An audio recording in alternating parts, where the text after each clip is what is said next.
Bonjour à tous, aujourd'hui on se retrouve pour une nouvelle vidéo et aujourd'hui on va s'attarder autour d'un ventirad pour les configurations très compactes, que ce soit mini TX ou micro ATX. Vous allez voir que BeQuiet vous a sorti ici un ventirad de 45 mm de haut qui peut s'intégrer parfaitement dans vos configs. Je vous propose d'aborder le sujet tout de suite après l'intro, c'est parti.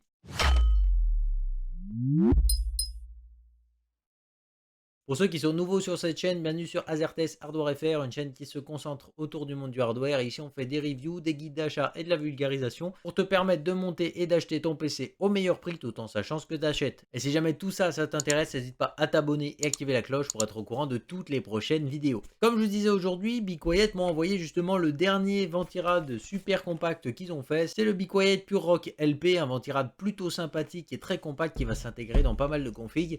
Moi, en tout cas, ce genre de ventirad, je suis un peu sceptique, surtout quand je vois un petit peu le 100 watts de TDP écrit ici. Donc, je me suis dit, celui-là, on va le foutre en PLS pour voir un petit peu ce qu'il vaut. Et du coup, bah, moi, je vous dis direct que ce ventirad, on lui a fait voir de toutes les couleurs, malheureusement. Si jamais vous voulez voir à quel point il est compact, ce ventirad, le voici dans mes mains. Comme vous pouvez voir, il est vraiment très compact. C'est pas mes mains qui sont immenses, c'est vraiment ce ventirad qui est tout petit. Au niveau des conditions justement de cette vidéo, BeQuiet a envoyé l'exemplaire de test, ils m'ont autorisé à le garder. Maintenant, j'ai le droit de dire absolument ce que je veux dans cette vidéo. Ils ne regarderont pas cette vidéo avant que je la publie pour me dire de changer telle ou telle chose. Je dis absolument ce que je veux dans cette vidéo. La critique que je ressortirai de ce ventirad dépendra uniquement de l'expérience personnelle que j'ai eue avec ce ventirad. Je l'ai monté sur AMD, sur Intel, donc je vous dirai un petit peu mon ressenti là-dessus. Et puis aussi du résultat des tests que j'ai pu voir. Et puis du coup, bah, je vous aiguillerai un petit peu en vous donnant mon avis. Après, je vous invite très fortement à aller lire d'autres avis ou voir d'autres avis pour vous faire un petit peu votre propre avis à vous, parce que de toute façon, c'est le meilleur. Et si jamais vous voulez vraiment vous faire le meilleur avis possible, bah, je vous invite fortement à le tester par vous-même et à me redire ce que vous en avez pensé dans les commentaires. Je vous propose que cette vidéo s'organise de cette façon. D'abord, on va aller voir un petit peu les spécifications techniques qu'il annonce. On va poursuivre directement avec le protocole de test, les tests, et puis après on va avoir le test des nuisances sonores pour voir un petit peu tout ça et je vous donnerai un petit peu mon avis à la fin avec une conclusion. Donc, au niveau justement des spécifications techniques de ce ventirad, on se retrouve ici sur un ventilateur de 92 mm qui va pouvoir être cadencé à 2500 tours minute. Donc, je peux vous dire que ça fait quand même un bel avion une fois lancé à pleine vitesse. Et ça va lui permettre aussi de refroidir des processeurs assez sympas, surtout sur Intel, mais vous verrez au niveau des tests. Maintenant, au niveau justement des dimensions de ce produit, on se retrouve ici sur un carré de 92 par 92 par 45 mm de haut.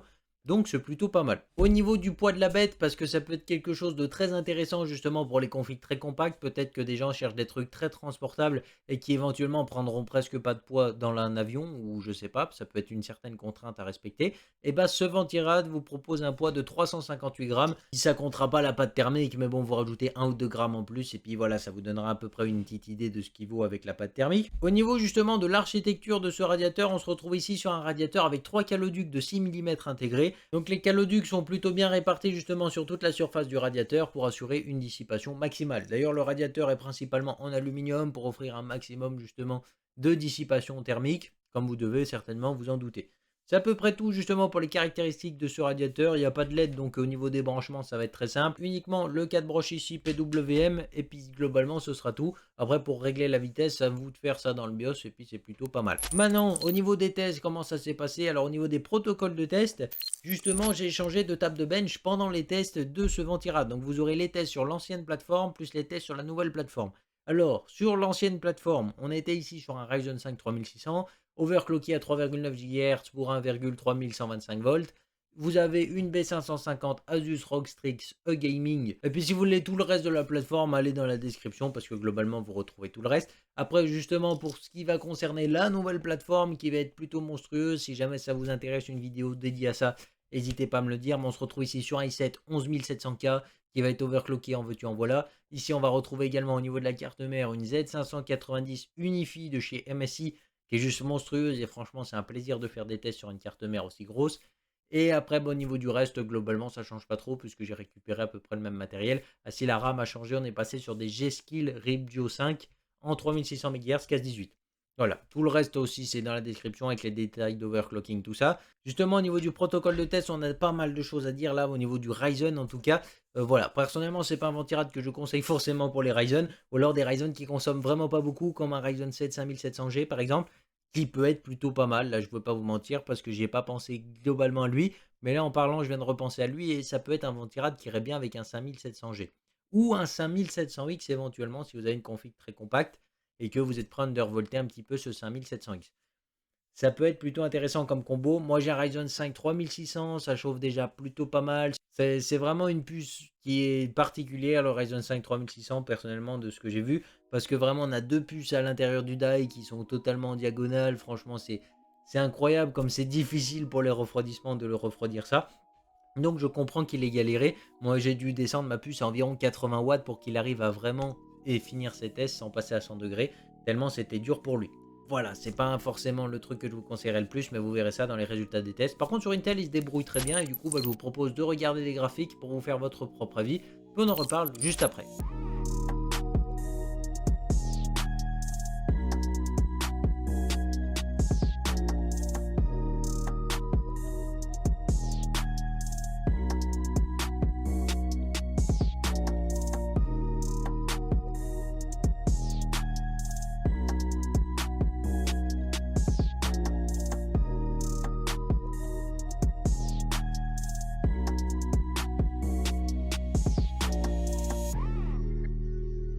Maintenant, vous avez vu justement ces graphiques, et vous avez vu que déjà sur Intel, il permet quand même d'encaisser plutôt pas mal. Moi, j'étais plutôt surpris justement que sur Intel, il encaisse autant, et ça c'est plutôt cool parce qu'on se retrouve ici avec un ventirad qui tient largement les 125 watts de TDP alors qu'il est donné pour 100 watts.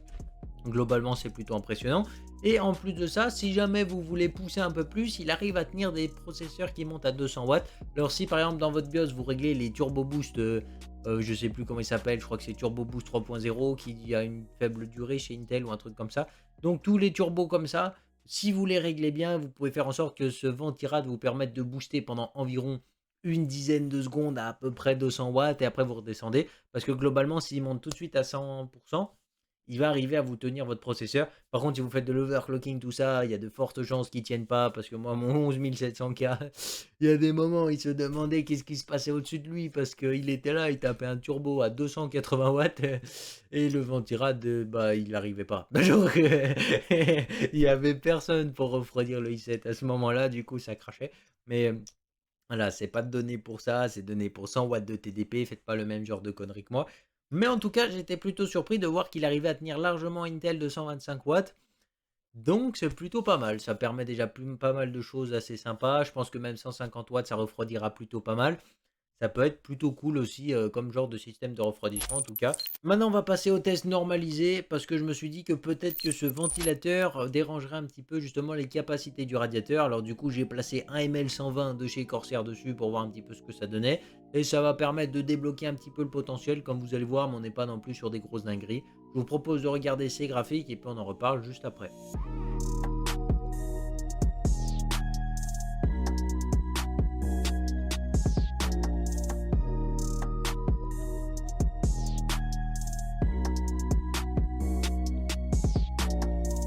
Maintenant que vous avez vu un petit peu ces graphiques, vous avez vu à peu près ce que ça donnait, même sur les tests normalisés. Voilà, c'est pas un radiateur qui vous permettra de gagner énormément plus en performance, même si toutefois je trouve que par rapport à sa taille très réduite, il s'en sort plutôt pas mal.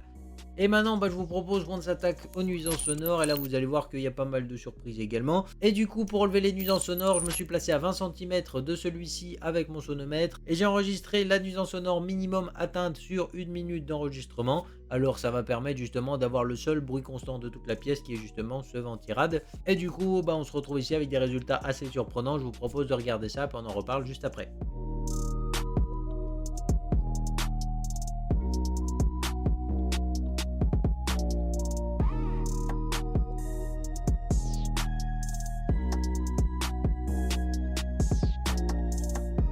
Pour faire une conclusion globale sur ce ventirad, je trouve que c'est pas un ventirad qui est spécialement silencieux, malgré le savoir-faire de Be Quiet.